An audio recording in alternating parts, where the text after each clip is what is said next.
और दूसरी जो इम्पोर्टेंट चीज़ सबसे जो मुझे लगी मतलब वो है कि डेटा स्ट्रक्चर एंड एल्गोरिथम्स। उसमें मतलब इतना नहीं था कि तुम्हें कोड लिखवाएंगे, बट तुम्हें पता होना चाहिए कि कैसे हम्म। इम्प्लीमेंट करना है किसी चीज़ का, अगर वो कोई प्रॉब्लम दे दे तो।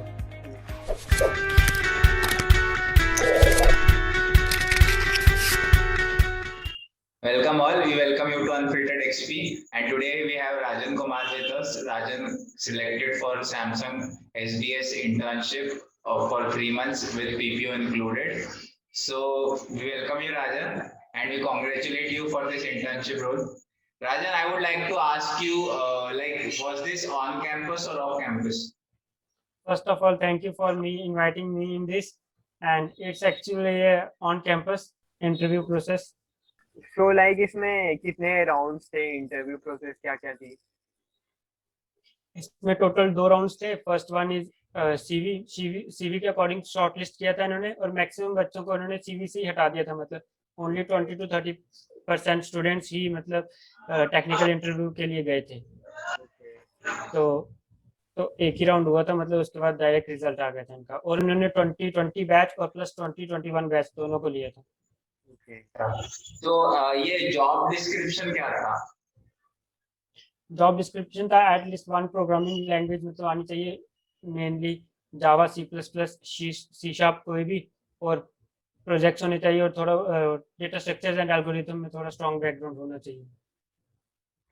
अच्छा, मतलब और क्या प्रोफाइल्स है? प्रोफाइल्स दो थी, एक डेवलपर के लिए और एक सॉफ्टवेयर डेवलपमेंट इंजीनियर के लिए, सॉरी एक टेस्टर के लिए और एक SDE। ओके, तो लाइक ये प्रोसेस को कितना टाइम लगा, मतलब तुमने सीवी दिया और वो कितना टाइम लगा था पूरा इंटरव्यू और रिजल्ट आने तक? पहले तो जब मेल आया था ऑन कैंपस, तो उसके 4-5 दिन बाद इंटरव्यू हुआ, शेड्यूल हुआ। तो उसके बाद तो तुरंत तीसरे दिन ही उन्होंने ले लिया था। एक्चुअली वो थोड़ा जल्दी में थे। उन्होंने पहले मुझे 18 को दिया था, फिर उन्होंने कहा कि हमें थोड़ा जल्दी में करना है, तो इसलिए 17 को कर दिया था मेरे। तो एक ही दिन में सबको ले लिया था उन्होंने। Okay, great. अच्छा, इंटरव्यू के कितने राउंड्स थे? 2 राउंड में इंटरव्यू, टेक्निकल एचआर प्लस, या टेक्निकल प्लस एचआर एक ही एक ही राउंड राउंड हुआ हुआ था, था? Technical plus HR। ओके, उसमें तो मतलब वो अलग अलग बैठे हुए थे, इंटरव्यूअर्स 3 थे, पर क्वेश्चन एक ही पूछ रहा था उनमें से। सो अच्छा, 3 पैनलिस्ट थे मतलब। हाँ। सो मतलब 3 पैनलिस्ट है, तो तुमको टेक्निकल क्वेश्चन किस एरिया या किस डोमेन पे ज्यादा पूछे या क्या क्या पूछे थे?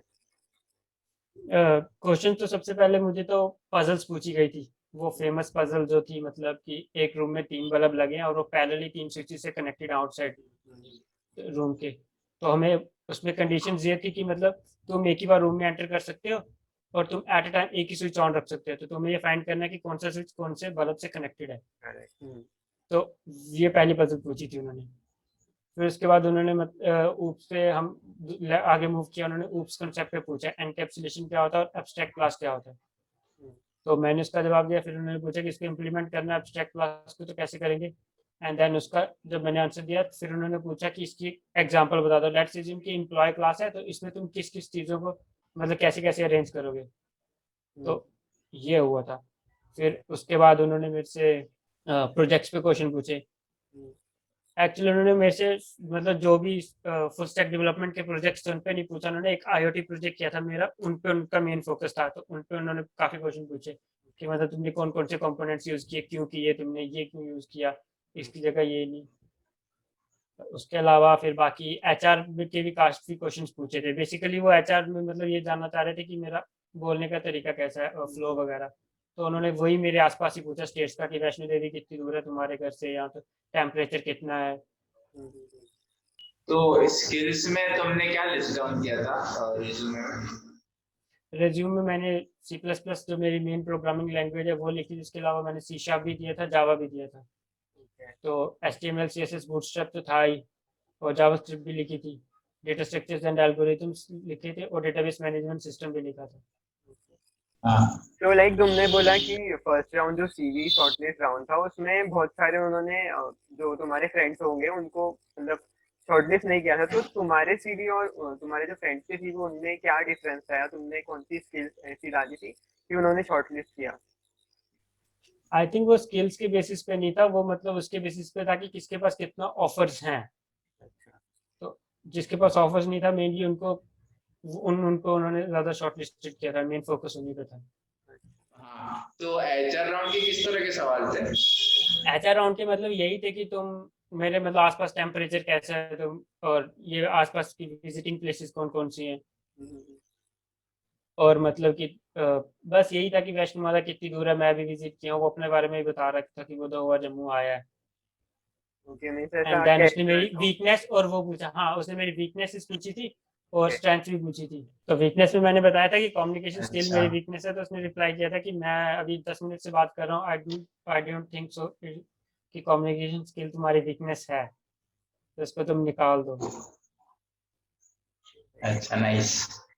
और मतलब सबसे अच्छी चीज ये थी कि उन्होंने मतलब टाइम पे ही फिनिश कर दिया। उन्होंने थोड़ा लेट आया था वो जो जिसने मतलब टेक्निकल रिक्रूटर था, बट उसने कहा था कि मैं टाइम पे फिनिश कर दूंगा, और उसने एग्जैक्ट 5:30 पे फिनिश कर दिया था, मतलब 5:30 लिखा हुआ था। कितनी देर चला ये इंटरव्यू?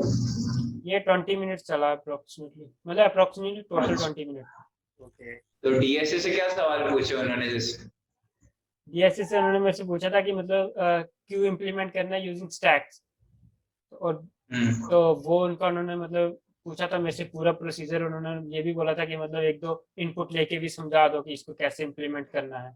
तो वो मैं कर रहा था, और वो क्रॉस क्वेश्चनिंग भी उसमें कर रहा था कि मतलब अगर हम यहाँ पुश की जगह पॉप करेंगे तो कैसे आउटपुट आएगा।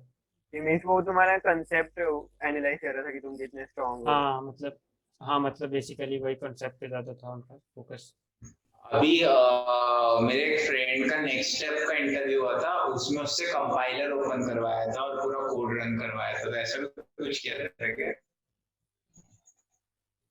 नहीं ऐसा तो कुछ नहीं किया था, मतलब उन्होंने लिखवाने वाला काम ही था बस, एक्सप्लेन कर देंगे वो। ज़्यादा। हाँ ओके, सो मतलब किसी को अगर जाना है तुम्हारे जूनियर्स को सैमसंग में, या तो कौन से पॉइंट्स याद रखना चाहिए, या क्या टिप्स रहना चाहिए? क्या टिप्स या क्या पढ़ना चाहिए ऐसे? सबसे पहले तो मतलब उप्स कॉन्सेप्ट अच्छे से पढ़ ले, मतलब पढ़ना ही नहीं है उसको, इम्प्लीमेंट भी एक एक चीज को इम्प्लीमेंट करके वो खुद से टेस्ट कर ले, वेरीफाई कर ले, उसको बोलना कैसे है। ये भी एक फ्लो मेंटेन रहना चाहिए, मतलब कांस्टेंट फ्लो रहना चाहिए, ताकि कॉन्फिडेंटली तुम बता सको, उसको पता चले कि तुम्हें ये चीज आती है, अच्छे से एक्सप्लेन कर सको। और एटलीस्ट मतलब हर एक की जितने भी 4 वो पिलर्स हैं ऑब्जेक्ट ओरिएंटेड प्रोग्रामिंग के, उनके कम से कम 2 रियल लाइफ एग्जांपल्स तुम्हें पता होनी चाहिए, मतलब जो तुम एक्सप्लेन कर सको। और उस पर अगर कोई क्रॉस क्वेश्चनिंग करता है तो तुम उसका रिप्लाई कर सको बिना सोचे। तो ये सबसे मेन चीज़ है, मतलब जो भी तुम्हारी प्रोग्रामिंग लैंग्वेज है तुम उसको उसमें इसको इम्प्लीमेंट कर सको। और दूसरी जो इम्पोर्टेंट चीज़ सबसे जो मुझे लगी, मतलब वो है कि डेटा स्ट्रक्चर एंड एल्गोरिथम्स। उसमें मतलब इतना नहीं था कि तुम्हें कोड लिखवाएंगे, बट तुम्हें पता होना चाहिए कि कैसे इम्प्लीमेंट करना है किसी चीज़ को, अगर वो कोई प्रॉब्लम दे दे तो। बाइनरी ट्रीज में से भी दे सकते हैं, या फिर स्टैक क्यू में भी दे सकते हैं। और इसके अलावा एचआर स्किल्स तो तुम्हारे अच्छे होने ही चाहिए, कि मतलब कुछ भी वो पूछे तो मतलब एक बोलने का तरीका तुम्हारे पास होना चाहिए कि तुम उसको रिप्लाई कर सको अच्छे से। एंड पजल्स भी अगर तुम देख लो तो ये तुम्हारे लिए एक प्लस पॉइंट है, हालांकि मैं वो पजल्स का आंसर दे नहीं पाया था, फिर भी उन्होंने मुझे सेलेक्ट कर लिया, बट अगर तुम दे देते तो तुम्हारे लिए एक प्लस पॉइंट रहेगा। जैसे तुमने पहले भी दूसरी कंपनी से इंटरव्यूज या राउंड्स वगैरह दिए होंगे, और सैमसंग का भी अभी दिया, तो इसमें क्या डिफरेंस लगा या क्या चेंजेस थे? इसमें सबसे अच्छी चीज ये थी कि मतलब इन्होंने कोई ज्यादा एडवांस कंसेप्ट पे ज्यादा फोकस नहीं किया, या कोई वो कॉर्नर पॉइंट्स पे ज्यादा फोकस नहीं किया। इनका मेन फोकस था कि जो बेसिक कंसेप्ट हैं वो स्टूडेंट को अच्छे से आने चाहिए, जैसे object oops concept, data structures and algorithms, database management system. तो मेनली फोकस इनका यही था।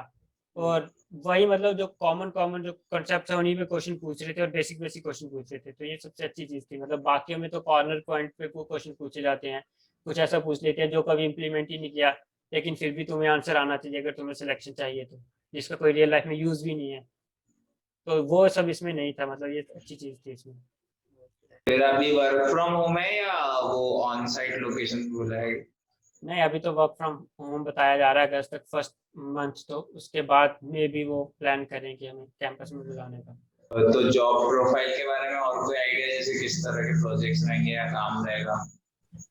नहीं ऐसा तो कुछ नहीं, मैंने इंटरव्यू में पूछा था तो उसने मुझे बताया था कि मतलब किसी भी प्रोफाइल पे तुम्हें वो दे सकते हैं, कोई भी लैंग्वेज पे, या टेस्टर की प्रोफाइल पे भी जा सकता है। और ये इंटरव्यू के बेस पे बिल्कुल नहीं होगा, मतलब वो कंपनी डिसाइड करेगी, तुम्हारे इंटरेस्ट के अकॉर्डिंग भी नहीं होगा। तो तुम्हें किसी भी लैंग्वेज में काम कराया जा सकता है, एज ए टेस्टर भी कराया जा सकता है, एज ए डेवलपर भी कराया जा सकता है। तो तुम्हें रेडी रहना पहले होगा। ट्रेनिंग देंगे मतलब। हाँ हाँ हाँ So this was it, guys. Rajan shared his experience about getting into Samsung SDS. And if you want more content like this, please like, subscribe, and share to us. And comment down if you want anything about any company or any job profile.